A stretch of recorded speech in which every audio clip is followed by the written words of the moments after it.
Able and Ibble. I once wrote deducible instead of deducible in a book, though nobody then or since has taken me up on it. A small point, as they go, perhaps, but rule one of writing acceptably is to get everything right as far as you can, and in this case I had neglected to. If I were assembling a complete guide to usage, I should feel bound to give here a list of able and ibble words, but I am not, so I do not. Fowler gives a list of BLE words not in able with something like 140 adjectives in it. There follow similarly long lists of negatives in able not having un, and others of comparable length and function, 5 such lists in all, containing between them 1,000 words, ending in able and ibble. Lists look impressive, but their usefulness is limited.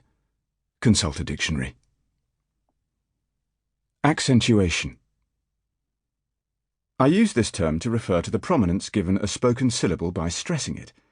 So, in hypnosis, for example, the middle syllable receives accentuation.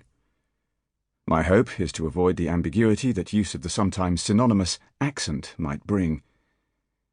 There is a tendency with English words to put the accentuation as near the front of a word as possible. This tendency was once strong enough to make a schoolmaster some years ago do his best to pronounce anticipatory, accentuating its first syllable, a difficult task, even with the number of syllables halved, and a noise like anciptry attempted. More recently, the old tendency has been at work on words like contribute and distribute. Once, to all appearance, fixed irreversibly as contribute and distribute, these are in unpopular process of becoming contribute and distribute. Resistance to all linguistic change is obviously a healthy instinct, but perhaps not so much in the present case, and the accentuation dispute for the noun, much execrated, seems natural enough, in line with the general tendency of the language to stress noun on first syllable as against verb on second, as in present and present.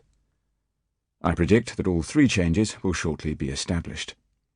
American practice in this matter seems, to a British ear, whimsical, if not perverse. Sometimes Americans will throw accentuation further forward than we do, onto the first syllable of foreign words like consommé and du bonnet, though they might argue that their practice sounds at any rate less defiantly non-French than ours. In the case of the noun research, their practice of stressing the first syllable is spreading over here, much to the resentment of conservative or older speakers. This feeling is perhaps misplaced, since the Americans are only following a traditional rule of the language. See remark on dispute above. I am less wonderfully tolerant over the other and opposite American habit of shifting accentuation the opposite way, especially in personal names. This has been going on over here too for a long time. My father had a friend called Mr. Barrel, or Barrel, who understandably stressed his surname on its second syllable. Bernard, forename and surname, is perhaps a more typical case. Bernard in USA, Bernard in UK. Though the surname is tending to follow US convention over here, and the BBC lays it down. But then the BBC also lays down that the surname Bottom, a pseudonym, strange to relate, should be stressed on the second syllable. In fact, both Bottom and Botham are cosmeticized forms of the Old English word bottom, for centuries nothing to do with anyone's posterior, signifying a valley or its floor, found in surnames and meaning dweller in the valley, cf. Wood, Hill, Holt, etc., and in place names like 6 Mile Bottom.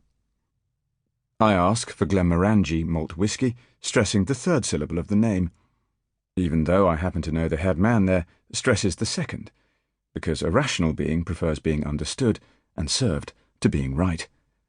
No contest if the place serves the Macallan. To resume briefly, my tolerance wears thin when I hear an accentuation that seems to me wilfully or absurdly eccentric, as when an American in the flesh, no broadcaster he, but a decent young fellow, came up with the surname Fussell, an English name stressed in the American way, which I happen to know is not the stress given it by the American writer of that name. Does the young fellow talk about Bertrand Russell?